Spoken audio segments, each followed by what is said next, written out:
This is an ABC report.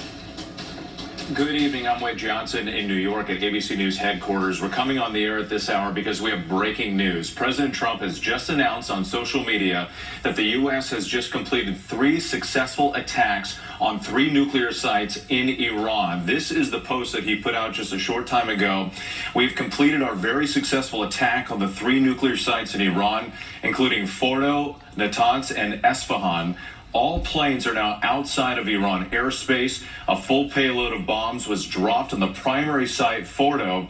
All planes are safely on their way home. Congratulations to our great American warriors. There is not another military in the world that could have done this. Now is the time for peace. Thank you for your attention to this matter. That statement from President Trump right there, if you remember, he gave a 2-week deadline for him to consider whether or not he was going to use those bunker-busting bombs on that Iranian nuclear site. And now the president making that decision tonight and following through. Let's go ahead and bring in our Rachel Scott, our White House correspondent, who's been following all of this very closely. Let me pause that for one quick second. So let me get this correct. You drop bombs on another country because they are developing nuclear weapons, something that you already have, and you're the only one or country that used a nuclear weapon, but you're afraid of me developing one, having one, and because I might use it, but you already used yours. And now you in my country telling me what to do. And then you come over there and you drop bombs. Trump was I told y'all, Trump was the trumpet card. The Trump card is to sound the alarm. Trump is trumpets. Either you're either getting prepared for war or you're retreating. This is what Donald Trump was in office for. That's it. Trump had nothing to.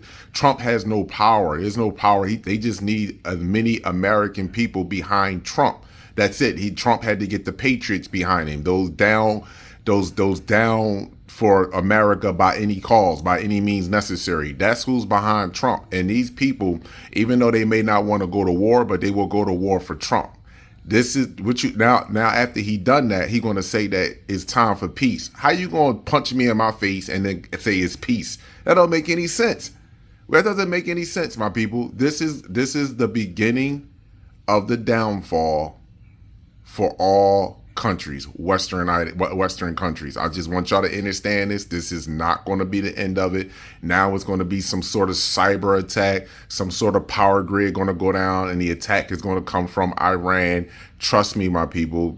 Matter of fact, don't even trust me. You do what you want to do. Those that have forgotten their past are deemed to repeat it. Rachel, we know that the president was meeting with his national security team tonight, and it seems like they had big plans and followed through. This comes after a series of meetings that the president has had with his national security team in the Situation Room, in which the president was really mulling over this decision of whether the United States should get directly involved. I will tell you, the president really warming up to this idea, especially over the last several days. I spoke to him by phone just 1 week ago. At that point, he told me that it's possible that the United States could get it right now. Now the realm of pop is still looking for an approach. Time for Iran. To make aid. And now we remarkable turn president heading to the summit. Forgive me if we could, Rachel, forgive me if we could pause for a moment because we're having some trouble with your cell phone reception. We'll try to come back to you in just a minute there. I'm being told that we do have someone else on the phone with us. Molly, could you repeat that? General Abrams is joining us now on the phone. General, obviously this news is just coming in. We knew this is something that the president was considering. He was... See, even when they're lying, the frequency don't even allow them to lie no more. This is all lies, manipulation to have the people stuck into a Cold War trance, to keep you distracted from what's really taking place. Notice it's going to be 100+ degrees over on across the American soil. It's going to be over 100 degrees. The humidity is in the dew points of 70, 75. This is unprecedented weather that's happening. And look at what they want to do. Meeting with his top national security officials tonight, but he did give that 2-week time period that he was going to consider all of this. What do you think changed? Well, with it, I think, first off, I think the president preserved all options. And by putting a 2-week timeline on, he probably intentionally gave the Iranians sort of a feel that they had time to sort of gather themselves and gather their defense, which really provided an opportunity for our Air Force crews, our air crews, to have the element of surprise. And so they were able to get in and get out, as reported by the president, safely, which we're all very thankful for. And we're going to have to wait a couple of days to see how much success they had. All right, General, thank you so much. We'll try to check back with you in just a moment, but I do want to get to our Ian panel, who's been following all of this very closely. Ian, I believe you are still there on the ground in Israel. What can you tell us about what you're learning? Yeah, this is a major event. I mean, we have been speaking to Israeli officials over the last few days, and they were certainly making it clear to us that this 2-week window that had been set up by President Trump was unrealistic. One official said to me, without agreeing to be quoted, they felt that it was going to be much quicker than that. Remember, they have hit a number of facilities across Iran. It's now 10 days since the first bombs were dropped by Israel on Iran. But the difficulty was this one particular facility at Fordo. It's buried deep inside a mountain, and it was felt that Israel, in fact no other nation, would have the necessary ordnance nor the aircraft capable of carrying out a mission that would be capable of destroying that. Now, we have to wait and see a bomb damage assessment, see how successful it's been. Nevertheless, we were reporting and we're hearing that U.S. stealth bombers have been moved closer to the area, to Diego Garcia, which is it's owned by Mauritius. It's got a British base there, and that has been the base in the Indian Ocean that would allow American bombers to be within much closer striking distance to Iran. And as the president has said, it looks like the U.S. bombers have taken place. So as we were reporting again, it was the likely the B-2 stealth bombers, which is the only bomber in the world that's capable of carrying these MOPs, these massive ordnance projectiles, these very heavy bombs. But what makes them specific is they're able to dig into the ground. In other words, they don't explode the second they touch the ground. They physically dig down into the land and then detonate. And because the depth of Fordo was so deep, it was felt that this was needed. Now, Israeli officials have been making clear to me that if President Trump decided not to act or delayed his decision, that they would act anyway. And we have to wait and hear from Israeli officials what their role in this is. It is possible, of course, that this would be a one-off strike. I think that's less likely. It could be part of a complex of military action, not necessarily all strikes, perhaps something on the ground.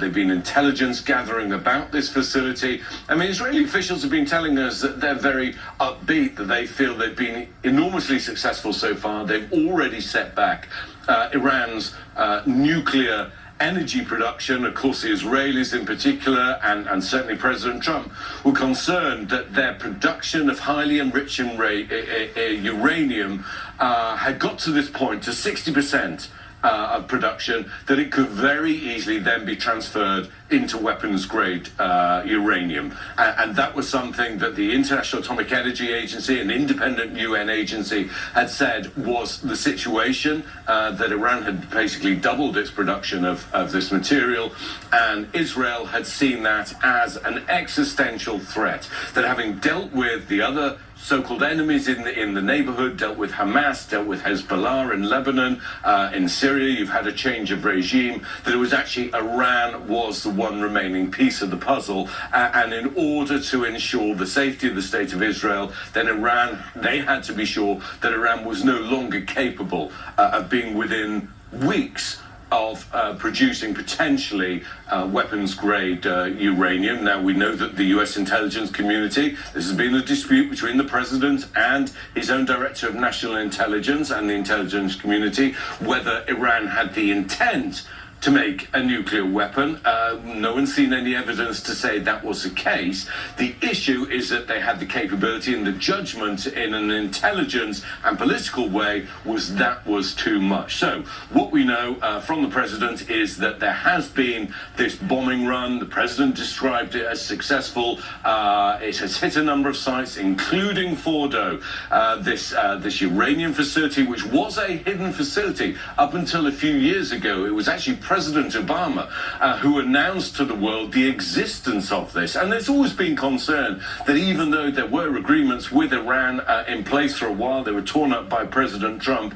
The JCPOA, this nuclear treaty, which basically meant that Iran was not supposed to enrich uranium up to a certain amount, and certainly wasn't supposed to use it for nefarious purposes, that actually the reality on the ground was that Iran was not abiding, at least by the spirit, if not by the letter, of this agreement, and that had continued to raise concerns. Israel, for years, has been flagging what the situation is, but I think two things had happened, and I've heard this from Israeli officials. The two strikes that took place by Iran on Israeli soil and by Israel on Iranian soil last year were indicators to Israel that they were seeing things that were of grave concern to them, and that they felt that the window of opportunity was open, and that if they didn't act preemptively, then they could get to the point where it would be too late for them to respond. That's certainly what